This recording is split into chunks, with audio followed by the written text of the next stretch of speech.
Nii, näitan veel mõned suured tumedad kannad, mida ma toas siis olen terve talve hoidnud. Need on nüüd väga ilusasti kasvanud väga suurteks.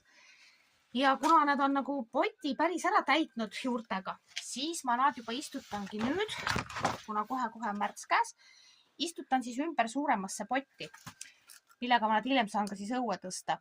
Poti sisse pannes on hea vaadata, mis pidi nad jäävad.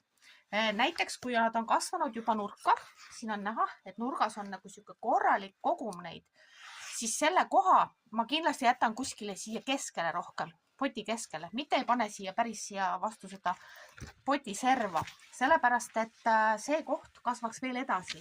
Siin all kindlasti on väga hea risoom, kes tegelikult tahaks veel rohkem edasi kasvada. Nii et jätame talle rohkem ruumi ja keerame seda niimoodi sellisesse asendisse, et see osa oleks keskel. Siis ta jääb nagu ilusam välja ka paistma, et keskelt on pott rohkem täis.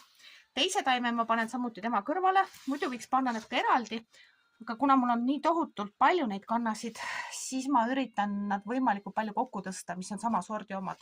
Lihtsalt on kompaktsem.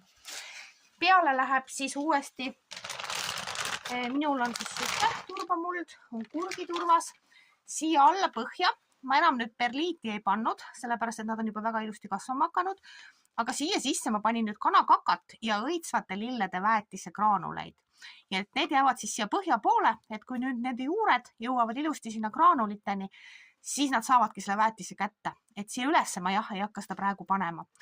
Hiljem õue tõstes ma katan ta pealt poolt veel näiteks mingi mulčiga või siis saepuruga või vastavalt siis sellega, mida mu siis parajasti olemas on. Ja siis ma panen veel peale poole ka väetist.